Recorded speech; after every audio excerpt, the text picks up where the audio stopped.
And speaking of the times we're living in, and we've Yeah. already touched on this a few times. So the elite messaging coming from the legacy media, academia, political activist groups say to not get married.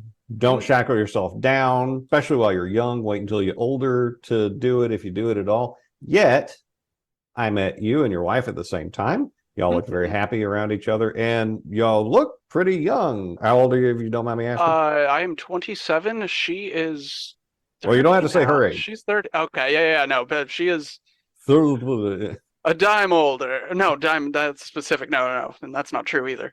She's tad. Older. Anyway, yes, my Either way, beautiful, darling wife, who I am so thankful and deeply in love with, and is sleeping right below me. I love that you said all that about it.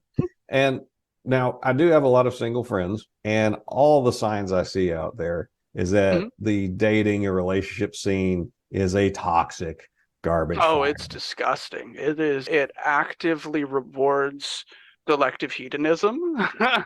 Yeah. Yeah. And furthers the gap of potential partners that people might choose from. And I do not view anything about modern dating culture as a good thing. I think it is cowardly in its nature. I think that there is the lack of eagerness to find someone to grow with. All of my friends that are single want a person that is already formed, not someone that they can mature and figure out a good vision for their life in tandem with. My wife is so smart and strong, and she's a tough bad bitch. I love that lady. She's so cool. She's one of my favorite people and my like a best friend to me, and I genuinely like love her so much, but we couldn't be more different of people. She is sharp, ruthless, analytical, bully. Like she is really stoically minded and harsh. She is a harsh woman. I love her so much. That's I'm not good. selling it. I know that sounds weird, but No, you're selling it to me because I am once divorced. 2 months into my 15-month deployment to Baghdad, my mm, wife at the time decided that we should see other people, which was pretty oh, convenient that's for her. yeah. And I was Well, in you're in Baghdad. Baghdad. It's But in the intervening, harsh. but in the time since then, the ladies of the United States have been very nice to me, and I thank and love you all, My whether it worked out man. or not. I'm strange. I'm one of the guys that maybe the only guy I've heard of that came out of a divorce with more respect for women than he had when he got married that first time. That's fair. I Um, mean, I like what you're saying though, because I have never been through a divorce, so this is all secondhand experiences, but it seems to be a very genuine, soured outlook towards a lot of things post-divorce. People seem to have almost wounded or like they're getting over an infection and need time to heal. And it makes me sad to see such a breakdown in human communications and personal things getting in the way of other things. And I don't know, it's just strange.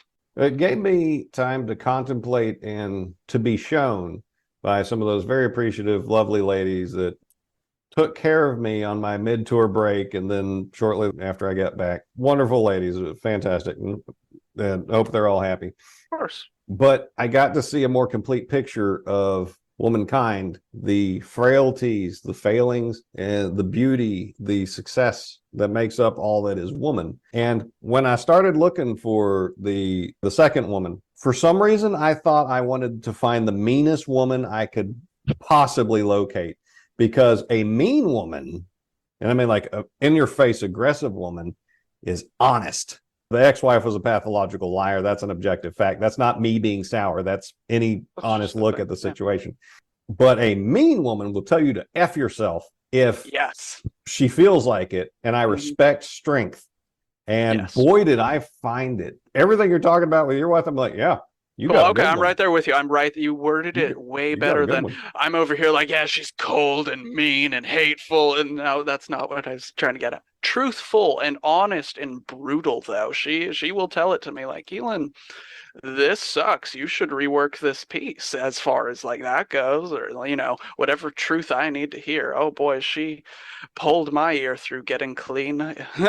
she, Good. I owe so much to that woman. Good. How did you two get together? when I moved down to Denver, Colorado, I was going into hair school at the Paul Mitchell School of Denver. So I was in my introductory week as she was in her last month or so of school. And I had the big game plan of, cool, now I'm in Denver and I can bro down and hoe down. This is going to be a time of my life. I'm a hot, straight stud in hair school. This is great. And then my wife said, "Ooh, he's cute. I might try this out." And so we went on a date, and yeah, she hooked her fangs pretty deep in me. And by that weekend, she had moved a box of things into my house because we just wanted to spend all of our time together. And she was like, "Well, if we're going to school together, I need clothing." And then I was like, "Okay, but you don't have to take it back. Like, we can keep hanging out."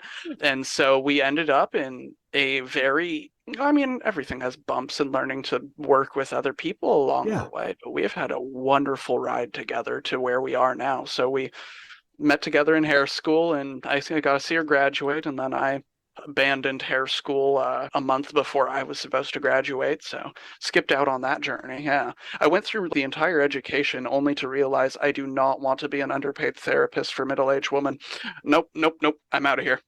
Yeah, because that was my clientele. Cougars loved me. That was the harsh truth of it. Because in that school, you actually receive clients like all the time. At least once a week, you'll have an entire day where you have people being your regulars and coming in to see you. And I had developed a host of very uh, Marlboro smoking barmaids that really were washed out old bags, and they loved me. And I did not want to spend my life being their therapist. And that's the harshest truth of all, is I was being a fake creative. Now, hair is a very dedicated, real, serious art. I love it. Oh, yeah. It respect it deeply.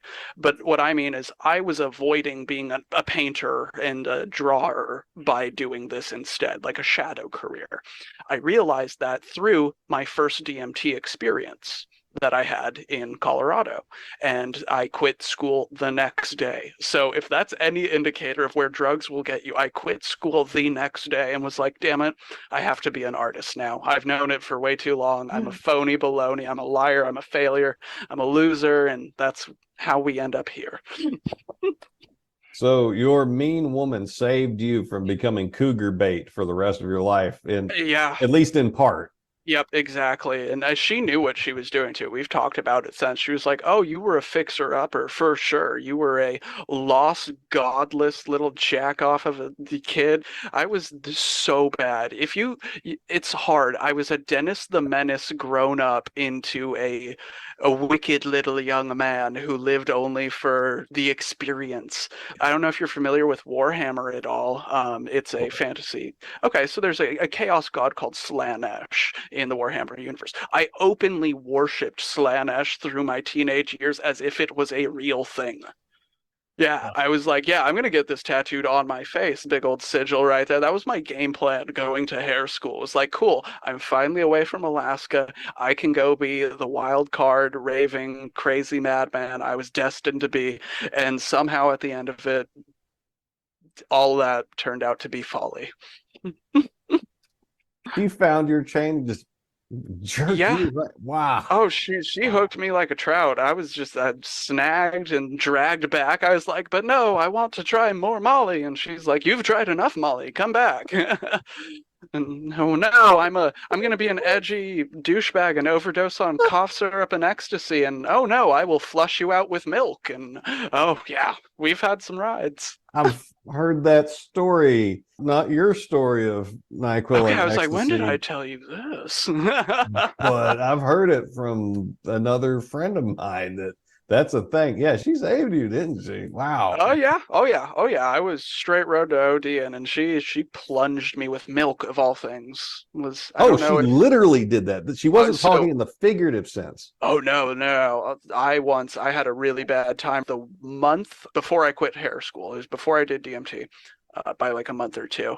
And I had chugged an entire bottle of cough syrup, which don't do. And then I got high and forgot about it and walked to the Target next door. And I was like, cool, I'm going to be robo tripping tonight. And I bought another. And then I was like, I have some ecstasy pills. Cool, I'm going to do those.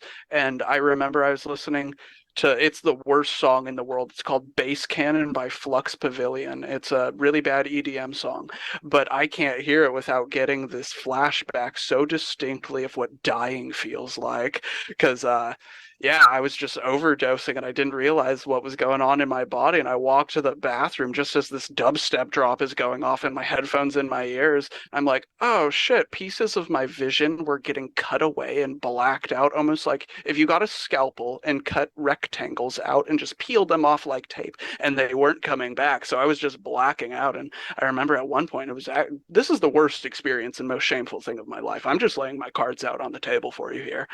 Like, I have no pride as much as I'm smiling and laughing about this now. It's been 10 years since this happened, so I can talk about it. But I remember at one point I looked to my wife, and this is their first year of being together. And I was like, this is Keelan signing off. And I fucking conked my head into the toilet. And the last thing I remember was that. And I woke up a whiles later with her, like, talking to poison control, like lifting my hair up like she's going to scalp me and glugging milk into my gullet. So yeah, she literally saved my life. That's a good And then woman. gave me a reason to live. Oh, Yeah, I owe that lady a lot. that's a damn More fine than woman. I feel like sending her flowers now. Oh, Wow. that's sweet. Yeah, Wow. she's very important to me. That's I love her. amazing. That anecdote demonstrates several things about her. One, she doesn't scare easy, because a lot of people in that situation, seeing you in that state, would just freak out and shut down. Then you'd have been dead. So. And she's a problem solver, but she's also self-aware in that she understood that she didn't have the answer, but she knew enough to go to the people who had the answer and then to make it happen. All right. That's the kind of woman you need in the apocalypse. That's the thing. I'm so out there as a person. I always have been, that she is the yin to my yang, because I add that fun little spice of light element, whether she wants it or not. I am the seasoning. I'm the curry powder. But she is the bedrock. Like, she is a fairly straight-laced, hardworking gal. She is the responsible one all the way through our relationship. Realistically, she taken up a role almost similar to managerial in some ways, just like not babysitting me by any means. That's not what I'm meaning, but like helpful reminders, and has worked on me to where I have a good virtuous routine, let's say, instead of dicking around all day like a real loser. So she's like Santha is to Graham Hancock. Exactly like that. Yeah, no. I knew she was cool, but I didn't know the full depths of why she was cool. She's very cool. And then she's a good D&D player on top of that. She and I just have similar love of fantasy and history and these kind of things, to where she was like, no, I'm going to become a good dungeon crawler on my own merit. And she signs up for the hardest game she can. That's the coolest thing about her in my mind, is she is the veteran of my D&D group, because she's like, okay, I'm going to go die in Steve Winter's game and hopefully survive, but I'm going to bring back what I found, so we all up our survival rate just a little bit. She's a group mom in that sense. So is there a bit of advice that you care to offer to our unfortunately not so yoked brothers and sisters out there? Yeah, perhaps there is. How men should treat women a little bit different, and how women should treat men a little bit different. Not the whole thing, but just like one bit for each. Yes, it might not be exactly what you're looking for, but I think people have a lot to take, especially in this chat group, from RPG characters, in the sense that life is a place where you can kind of build yourself into the person you want to be. Your dice rolls might not have been your idealistic sense. And with that, you have the responsibility to decide who you want to act like, be, and think like in this lifetime. It is also your objective responsibility to cultivate the relationships that you want to have.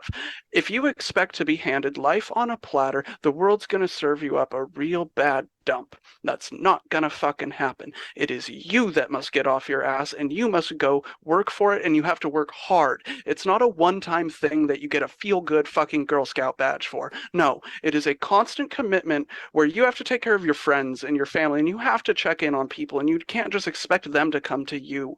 You need to be a problem solver and be there for people, and through that you learn so much about yourself and what you are and what your life's meaning plays out to. And so to find a good significant other, you have to be able to come up with a cool dream that's worth living for with another person.